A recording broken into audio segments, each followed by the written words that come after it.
వాళ్ళు వెళ్ళి అందులో స్టే చేస్తున్నది చూస్తున్నారనమాట. బిగ్ బాస్ 8 కంటే బిగ్ బాస్ 7 ఎంత క్రిటికల్గా వెళ్ళింది, లాస్ట్ ఫైనల్ వరకు ఎలా అయింది అనేది ప్రతి ఒక్కరు ఒక ఇంట్లో ఒక పర్సన్ లాగా ట్రీట్ చేశారు. మీరు బిగ్ బాస్ ని అంత అవమానపరంగా మాట్లాడడం అనేది ఇష్టం. మరి అంటే ఇప్పుడు ఇందాక ప్రోమోలో నాగార్జున గారు రెడ్ కార్డ్ చూపించారు కదా అభయ్ నవీన్ కి, మరి ఆయన ఎలిమినేట్ అయ్యే ఛాన్స్ ఉన్నాయా? మరి ఒకవేళ ఎలిమినేట్ అయినా తప్పు లేదన్న, ఎందుకంటే మనకి ఇష్టం లేని దాన్ని లేకపోతే అవమానపరిచేదాన్ని అక్కడ ఉండాల్సిన అవసరం లేదు. ఇప్పుడు కొంతమంది ఆ వర్క్ చేసుకుంటేనే నన్ను తిడతా ఉంటారు. ఆ వర్క్ని తిట్టేవాడికి దాని నుంచి లబ్ధి పొందే హక్కు లేదనమాట ఫస్ట్ ఆఫ్ ఆల్. ఎందుకంటే ఇంతమంది దాన్ని ఇష్టపడుతున్నప్పుడు ఒక పర్సన్ అంత ఓపెన్ గా అనేది అనకూడదు కదా. ఇప్పుడు నీకు ఏమైనా ఉంది, నీకు నచ్చలేదు, okay I don't give sir నేను వెళ్ళిపోతున్నా, నాకు వద్దు, ఇంక నేను చేయను, అది వెళ్ళిపోవచ్చు. ఇప్పుడు మీ ఇష్టానికి మీరు మళ్ళీ వెళ్ళిన తర్వాత దాన్ని నెగిటివ్ గా మాట్లాడడం అనేది కరెక్ట్ కాదని నాకు అనిపిస్తుంది, నా అభిప్రాయం అనమాట. అంటే ఆయన మెన్షన్ చేస్తే ఏమన్నాడంటే బిగ్ బాస్ పెళ్ళాంకి అంటే ఇలా ఏదో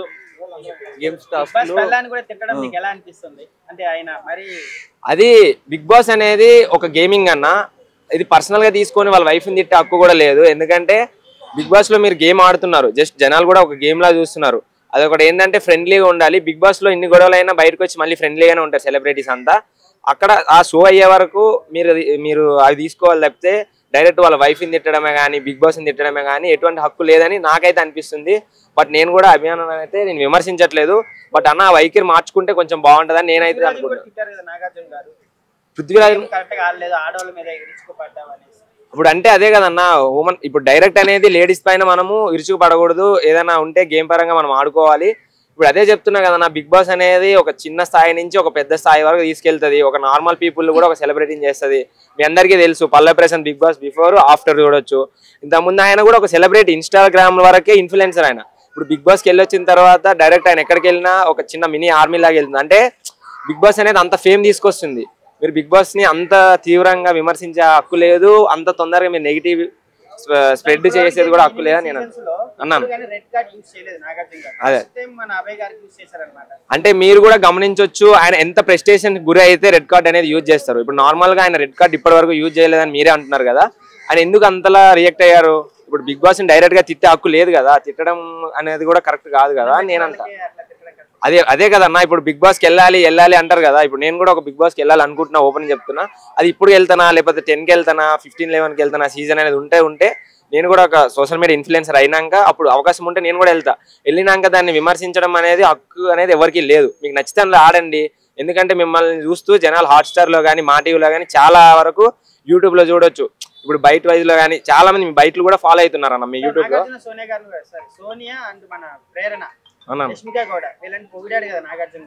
పొగిడారంటే వాళ్ళు గేమ్ వరకు వాళ్ళు గేమ్ ఆడుతున్నారు అన్న, లేనప్పుడు బిగ్ బాస్ తో ఇంటరాక్ట్ అయ్యి వాళ్ళ కష్టాలేదని చెప్పుకుంటున్నారు. ఇప్పుడు అవును నాగార్జునతో మాట్లాడతారు కదా సాటర్డే సండే ఆ టైంలో. ఇప్పుడు ఏంటంటే వాళ్ళకి నచ్చింది వాళ్ళు గేమ్ ఆడుకుంటే, నచ్చింది ఏంటంటే చెప్తున్నారు వాళ్ళు, మాకు ఇలా అవ్వట్లేదు బిగ్ బాస్, మాకు ఇలా నచ్చట్లేదు బిగ్ బాస్. లేదు, బిగ్ బాస్ చెప్పేది వాళ్ళు ఫాలో అవుతున్నట్టు అక్కడ కనిపిస్తుంది మనకి. వీళ్ళు ఏంటంటే డైరెక్ట్ విరుచుకు పడడమే కానీ లేకపోతే బిగ్ బాస్ ని డైరెక్ట్ గా తిట్టడం అనేది కరెక్ట్ కాదని నా వరకు అయితే నా ఒపీనియన్ అన్న. నమస్తే. బిగ్ బాస్ చూస్తుంటారా? చూస్తాను. ఓకే, మరి ఇందులో మీకు ఎవరి గేమ్ ప్లే నచ్చింది? నాకు విష్ణుప్రియ నచ్చింది. అంటే ఇప్పుడు రీసెంట్ గా నిన్న చూసుకుంటే అభయ్ నవీన్ ని బిగ్ బాస్ డైరెక్ట్ గా కూడా తిట్టడం జరిగింది. దీని గురించి మీ ఒపీనియన్ ఏంటి? అది ఇంకా ప్రోమో రిలీజ్ అయింది కాబట్టి మనం దాని గురించి చెప్పలేము. బట్ నిన్న చెప్పిన దాంట్లో బిగ్ బాస్ కరెక్ట్ కదా. మరి ఇప్పుడు అతను చెప్పింది కరెక్ట్, ఎందుకంటే ముగ్గురిని ఒకేసారి వండుకోమంటాం అనేది ఓన్లీ ముగ్గురిని ఒక 30 minutes 40 minutes వండుకోమంటాం జరగదు అది. ఎందుకంటే అంతమంది కంటెస్టెంట్స్ ఉన్నప్పుడు ఆల్ ఆఫ్ ఏ సడన్ ముగ్గురే వండుకోవాలి, ముగ్గురు ఈ టైం ఫ్రేమ్ లోనే వండుకోవాలి, మిగతా వాళ్ళు రాకూడదు అనేది చాలా తప్పు ఫస్ట్ థింగ్. రెండోది ఏంటంటే అవతల వాళ్ళు బ్రేక్ఫాస్ట్ తో పాటు లంచ్ కూడా వండుకుంటాం అంటున్నారు. సో ఇచ్చిన 30 minutes లో బ్రేక్ఫాస్ట్ లంచ్ వాళ్ళు వండుకుంటే ఇక్కడ వీళ్ళు ఆకలితో ఉంటారు. సో బిగ్ బాస్ కి యాక్చువల్ గా స్ట్రాటజీ పెట్టడం అనేది చాలా తప్పది. సో అతను చెప్పింది రైట్, అతను చెప్పింది తప్పేం కాదు. ఓకే, మరి ఇప్పుడు చూసుకుంటే ఊరికే విష్ణుప్రియ వాళ్ళు ఏంటి అంటే నువ్వు పెద్ద పతివ్రత, వాళ్ళ క్యారెక్టర్లెస్ అని చెప్పి తిట్టుకుంటున్నారు. అసలు క్యారెక్టర్ గురించి ఫస్ట్ థింగ్ బిగ్ బాస్ లో మాట్లాడకూడదు. అది వాళ్ళ పర్సనల్ క్యారెక్టర్లెస్ ఈ మాటలు అనేది వాడకూడదు. సో యాక్చువల్గా ఏంటంటే బిగ్ బాస్ లో ఆ మాట వాడడం జరిగింది, క్యారెక్టర్లెస్ అది ఇదని. సో అవి మాట్లాడకూడదు. సో చెప్పాలంటే ఉన్న కంటెస్టెంట్స్ తో పోలీసు విష్ణుప్రియ చాలా బాగా ఆడుతుంది యాక్చువల్గా ఉన్న యాజ్ ఆఫ్ నో. ఓకే, మరి మణికంఠ గురించి మీ ఒపీనియన్ ఏంటి గేమ్ ప్లే గురించి? అదే సింపతి కార్డ్ ప్లే చేస్తున్నాడు ఆయన. సో అది ఎంతకాలం నిలవదు నాకు తెలిసి, ఒక 1 వీక్ అంతకు మించి ఏమి రాదు. సో ఇంకొక 1 వీక్ మేబీ ఉంటాడేమో కానీ సింపతి కార్డుతో ఊరికే జనాలు కూడా చూస్తున్నారు కదా, ఊరికే సింపతి కార్డ్ అనేది ఎంత వర్కౌట్ కాదు.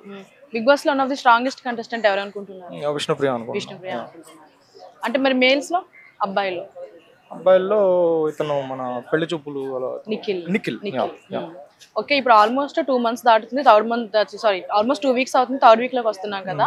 సో ఎవరు ఫైనల్ వరకు వెళ్ళే ఛాన్సెస్ ఉంది అనుకుంటున్నారు? ఖచ్చితంగా విష్ణుప్రియ నిఖిల్ వెళ్ళే ఛాన్సెస్ ఉంటాయి, ఖచ్చితంగా ఉంటాయి. ఎందుకంటే నిఖిల్ కూడా నేను బిగ్ బాస్ తో మాట్లాడినప్పుడు తను చెప్పింది కరెక్టే. ఆటలో కూడా మధ్యలో నుంచి పక్క వచ్చాడు, ఏది ఈ ఎక్స్ గేమ్ ఇది ఆడుతున్నప్పుడు. సో లేడీస్ ఏదో మాట్లాడతారు వాళ్ళు, ఆ మూమెంట్ లో కొంచెం ఎక్కువ మాట్లాడతారు. సో అందరికి చెప్తున్నాడు. So he's right, Nikhil right. yes promo ఇప్పుడు అభయ్ నవీన్ ఇప్పుడే చూసా అన్న. నాగార్జున సార్ మామూలు ఫైర్ మీద లేడుగా. నాగార్జున సార్ బిగ్ బాస్ అయినా కొద్ది తగ్గుతాడే కానీ నాగార్జున సార్ అసలు తగ్గడు. ఎందుకంటే అసలు ఆయన చాలా పరేషాన్లో ఉన్నాడు. ఆ ఇన్కన్వెన్షన్ ఆ కోపాన్ని కూడా అభయ్ నవీన్ మీద తీసేస్తాడు ఎట్లయినా. ఎందుకంటే మన బిగ్ బాస్ ని బిగ్ బాస్ అయితే ఎవరు తిట్టరు అన్న. తిట్టింది ఎవరైనా అంటే అప్పుడప్పుడు శివ బాలాజీ ఫస్ట్ సీజన్ లో కొద్దిగా ఈయన లెవెల్ ఎవరు తిట్టలే. తర్వాత మన శివాజీ గారు, అది కూడా ఏందా బిగ్ బాస్ అంతే. ఈయన అయితే నువ్వు బయాసుడు, బిగ్ బాస్ పెళ్ళం కోపడి తిడితేనేమో ఈయన టాస్కులు మారుతాడు. ఇంకా లఫంగా బిగ్ బాస్ అంటే వీళ్ళు 4-5 చేరేసరికి వీళ్ళు ఏం మాట్లాడలేని చెప్పేసి వీళ్ళ మధ్యలో కామెడీ జనరేట్ చేయాలని చెప్పేసి నోటికి ఏదైతే అది మాట్లాడిండు. జనాలు లవ్ అంటే వీళ్ళ మధ్యలో కామెడీ వస్తుందని. కానీ అది అప్పుడే ఖచ్చితంగా వాళ్ళ అందరూ నిఖిల్ ఉన్నాడు పక్కనే, అవి వీళ్ళ టీం ఒకటి ఉంది, ఆదిత్య ఓం ఉన్నాడు. మరి వీళ్ళ టీంలో ఎవరు కూడా అట్లా అనొద్దు అని కూడా ఎవరు ఆపలేదు. ఇంకా బూస్టప్ చేశారు, నవ్వారు. ఆయనకేమో ఇంకా బూస్ట్ వచ్చింది. ఏం కాదులే జోకులు అనుకుంటాడు. అది జోకులు కాదు, అది సీరియస్, అది ఎలిమినేషన్ కూడా అయ్యే ఛాన్స్ అయితే ఖచ్చితంగా ఉందన్న. రెడ్ కార్డ్ ఈ ఛాన్స్ లేదు. ఇక నువ్వు అన్నపూర్ణ స్టూడియో ముందు బయటికి రావాల్సిందే, గేట్ కార్డ్ నిలబడి ఉంటాం. అంటే ఇంటర్వ్యూలు అడిగినా కానీ ఇదే చెప్తా, బిగ్ బాస్ బయాస్ ఉంది అని చెప్తున్నాడు. ఇంటర్వ్యూలు పిలిచినప్పుడు చెప్తా బిగ్ బాస్ బయా, ఇక మాటలు మామూలు వదిలే, బిగ్ బాస్ బయాస్ ఉన్నాడు. మళ్ళా వేరే వాయిస్లు ఇస్తారేమో, నా ఫోటోని వేసుకోండి, నా వాయిస్ వేసుకోండి అని ధైర్యంగా చెప్పిండు. మరి అంత చెప్పినాడు, గేట్ తెరిచినప్పుడు పోలేదు ఎందుకన్నా?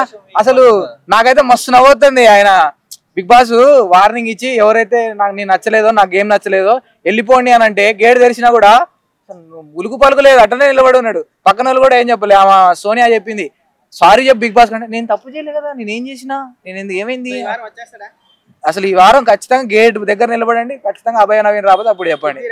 పృథ్వీ రాడు, అభయ్ నవీనే వచ్చాడు. నాగార్జున సార్కి ఎక్కడో కాలింది అంటే బిగ్ బాస్ అంటే ఎవరు. ఎందుకంటే మనం బిగ్ బాస్ చూసేదే ఆ ఫేమ్, అంటే హిందీలో తమిళ్లో అక్కడ వచ్చింది కాబట్టి ఆ ఫేమ్. ఇప్పుడు బిగ్ బాస్ నే తిట్టినా కూడా వాడిని ఉంచిందంటే రేపొద్దున అందరు తిడతారు.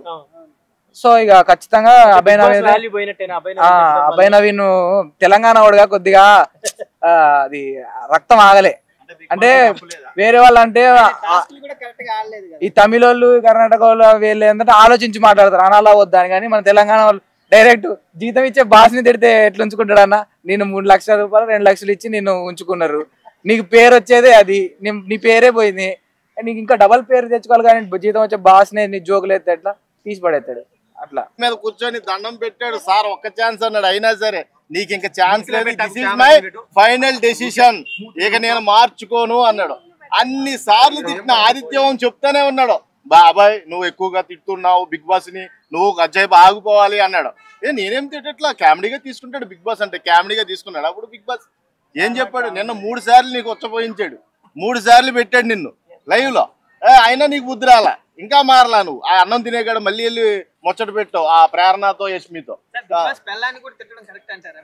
మరి టూ మచ్ అబ్బా, బిగ్ బాస్ బయాస్డ్ అంట, మరి దారుణం కదా. వర్డ్స్ చాలా యూజ్లెస్ వర్డ్స్ వాడాడు అబ్బాయి. నేను సెల్ఫ్ నామినేట్ అయినందుకు కొంచెం అప్రిషియేట్ చేశాను, కానీ నిన్న చీఫ్ గా అన్ఫిట్ అన్నాను, తెల్లారికి చీఫ్ కింద తీసాడు బిగ్ బాస్. అంత దారుణమైన మాటలు మాట్లాడాడు మాట. అబ్బాయి ఇక సర్వే అవ్వడం కష్టం, రెడ్ కార్డు పెట్టేశాడు కదా, ఇక బయటకు వచ్చేది చూడాలి. ప్రోమోలో అయితే బయటకు బొమ్మని చెప్పాడు సీరియస్ గా నాగార్జున గారు, ఇప్పుడు ఇవాళ ఏం జరుగుతుందో చూడాలి. ఏ బిగ్ బాస్ సీజన్ లోనూ రెడ్ కార్డ్ వాళ్ళే అసలు ఇప్పటి వరకు అలాంటి పదాలు ఎవరు వాడలేదు, అలాంటి రెడ్ కార్డు ఎప్పుడు చూపించలేదు. First time for the Bigg Boss season లో ఫస్ట్ టైం మన అబ్బాయికి చూపించాడు. డోర్స్ కూడా ఓపెన్ అయినాయి, మరి రాత్రి కూడా ఓపెన్ చేశాడు చాలాసేపు. అప్పుడు సారీ కూడా చెప్పలేదు కదా, యాక్సెప్ట్ కూడా చేయలేదు. సోనియా వచ్చి చెప్పేదాకా రాత్రి కూడా బిగ్ బాస్ కి సారీ కూడా అందరూ కలిసి చెప్పారు, కానీ ఇండివిజువల్ గా ఒక్కడు కూడా సారీ చెప్పలా. అబ్బాయి మట్టికి సారీ చెప్పలా.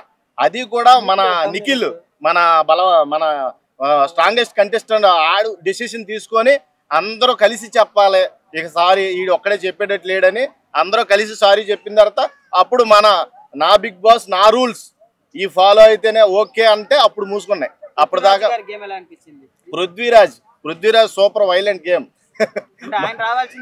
లేదు. నేను ఒకటి చెప్తా ఉండు, ఓటింగ్ అంతా తారుమారు అయిపోయింది మొత్తం. అసలు వెళ్ళిపోవాలనుకున్న వాళ్ళందరూ స్ట్రాంగ్ అయిపోయారు, ఉన్న స్ట్రాంగ్ ప్లేయర్ అన్న వాళ్ళందరూ వీక్ అయిపోయారు. ఈ అభయ్ అసలు ఎవడైనా ఈ ట్విస్టులు టర్న్స్ అంటే ఈయనేమో బిగ్ బాస్ 8 లో అసలు ఆడు వెళ్ళిపోతాడని నేను ఊహించలేదు. అలాంటి వాడు ఇవాళ రెడ్ కార్డు పెట్టాడు, బయటకు పోతున్నాడు. బిగ్ బాస్ లో తెలుగు వాళ్ళని తీసేస్తే ఎలా అన్న, ఒక్కడే ఉన్నాడు కదా అబ్బాయి. తెలుగు వాళ్ళు, హిందీ వాళ్ళు, తమిళ వాళ్ళు, కన్నడ వాళ్ళు ఏం ఉండదు బాసు. తెలుగు వస్తే చాలు, తెలుగు భాషలో మాట్లాడితే చాలు, అది తెలుగు షోనే. అర్థమైందా? ఆ ప్రాంతం ఈ ప్రాంతం ఏం ఉండదు. అసలు ఎప్పుడు చూడాల. ఫర్ ద ఫస్ట్ టైం అబ్బాయిని అంత సీరియస్ అయినా, అంత రిక్వెస్ట్ చేసినా కానీ యాక్సెప్ట్ చేయాలి. హౌస్ లో అందరూ అడుగుతున్నారు, హౌస్ మేట్స్ మొత్తం అడుగుతున్నారు, సార్ ఎక్స్క్యూజ్ చేయండి ఒక్కసారి. కానీ ఒక్కసారికి కాదు, 2 సార్లు కాదు, నా డిసిషన్ ఫైనల్, రెడ్ కార్డ్ పెట్టేసాం అన్నాడు. ఇప్పుడున్న కంటెస్టెంట్ లో బాగా ఎవరు ఆడుతున్నారండి? ఇప్పుడున్న కంటెస్టెంట్ లో నిఖిల్ మన నబిల్. నిఖిల్ సోనియా మాయలో ఉన్నాడు అంటారు. ఆ సోనియా మాయ చేస్తుంది, మాయలో లేడు. ఏందో ఊరికి నలుగుతుంది, సొంత మొగుడు మీద అడిగినట్టు. నువ్వు అన్నం తినకపోతే నీకెందుకు, సిగరెట్ తాగితే నీకెందుకు, ఆడు ఏం చేసుకుంటే నీకెందుకమ్మా, నీ పంచాయతీ ఏంటో నాకేం అర్థం కావట్లా. నువ్వు ఆడిని బాగా అక్కడే అంటే అక్కడే తాళి కట్టించుకునేలాగా ఉన్నావు తల్లి, నీకు దండం. నాగార్జున గారు హగ్గులు ఉండొద్దని కూడా వార్నింగ్ ఇచ్చారు కదా, ఎలా? హగ్గులు ఉండకూడదు, అదే మరీ లేకపోయినా చూడలేము. బిగ్ బాస్ లో బాగా హగ్గులు ఇచ్చేది ఎవరన్నా? Money is rock, super. ఆడు రాత్రి కూడా చూసావు పులిహార కలుపుతుంది. విష్ణుప్రియ ప్రపోజ్ చేస్తా ఉంటే ఎవరికే మన పృథ్వీ మీద కనిపడింది, సీత కన్నేసింది పృథ్వీ మీద. పద్దాక పృథ్వీ కూడా ఏం చేస్తున్నాడు, ఆడి యాక్టివిటీస్ మొత్తం కనిపెడుతుందన్నమాట. ఈడు అన్నాడు, నీ కళ్ళు చాలా షార్ప్ గా పనిచేస్తున్నాయి అన్నాడు. ఇక ఆడి మీద ధ్యాస ఉన్నప్పుడు పని చేయండి. పర్లా అలా ఇప్పుడు ఉన్న కాడికి సాయశక్తిలో పోరాడాడు. అసలు బ్యాడ్ వర్డ్స్ యూజ్ చేసి ప్రేరణ, యష్మి వీళ్ళందరూ రెడ్ జోన్ లో ఉంటారేమో నా ఒపీనియన్ అనుకున్నా గానీ వాళ్ళ స్ట్రాంగెస్ట్ ప్లేయర్స్ అయిపోయారు. అమర్దీప్ గోళ్ళగా చివరి దాకా. అప్పుడు యష్మి ఉంది యక్షిని, ఆవిడికి ఇంకా అలకాపురి ప్రవేశం రాలేదు, చివరి దాకా రాదు నాకు తెలిసి. సూపర్ అంటే సూపర్ ఆడుతుంది అసలు. విష్ణుప్రియ వేస్ట్. విష్ణుప్రియ గేమ్ అంత తొండాట. అబ్బే విష్ణుప్రియకి అంత పృథ్వీ మీద మనసు పడుతుంది బాగా. ఇప్పుడు మన ఆదిత్యం కళ్ళు నచ్చినాయి అంట బాగా. ఆదిత్యం పిల్లవకపోతే ఆదిత్యం కూడా తగులుకునేదేమో. ప్రేరణ సూపర్ రాక్. రెడ్ కార్డు వచ్చేస్తాడేమో, ఏమన్నా ఎక్స్క్యూజ్ చేస్తాడేమో చూడాలి మరి. బిగ్ బాస్ ప్రోమోలో అయితే చాలా సీరియస్ గా బయటకు అయితే వచ్చేయాలి, నువ్వు మొత్తం ప్యాకప్ అయిపోయి అన్నాడు. చూద్దాం ఏమన్నా ఎక్స్క్యూజ్ చేసి ఈసారి కన్నా మరీ తప్పు చేయకుండా చూస్తారేమో చూడాలి. ఇంకా హౌస్ లో చూసుకుంటే ఊరికే అమ్మాయిలందరూ పతివ్రత తిట్టుకుంటున్నారు కదా, మీ ఒపీనియన్ ఏంటి? పతివ్రత ఒకటే కాదు, వేస్ట్ ఫెలో అన్న ఏ చాలా వినపండి. ఒక్క మాట కాదు అసలు బిగ్ బాస్ హౌస్ లో వినకుండా మాటలన్నీ విన్నాం. ఆ ప్రభావతి 2.0లో పతివ్రత ఎవరంటారు? అందరూ పతితులే, ఆరుగురు పతివర్తలు. అక్కడ ఎంతమంది ఉన్నారు? సారీ, ఐదుగురు పతివర్తలు ఉన్నారన్నమాట. ఎవరినంటే ఎవరి గురించి చెప్తారు? ఇప్పుడు విష్ణు అయితే కొంచెం ప్రేరణ అయితే స్లిప్ అవుతుంది, టంగ్ స్లిప్ అవుతుంది. అలాగే యష్మి కూడా టంగ్ స్లిప్ అయిపోతుంది, రూడ్ గా ప్రవర్తిస్తున్నారు. కొంచెం తగ్గించుకుంటే మంచిది. గేమ్ ప్లే మట్టికి సూపర్ గా ఆడుతున్నారు, చాలా అంటే చాలా బాగుంది.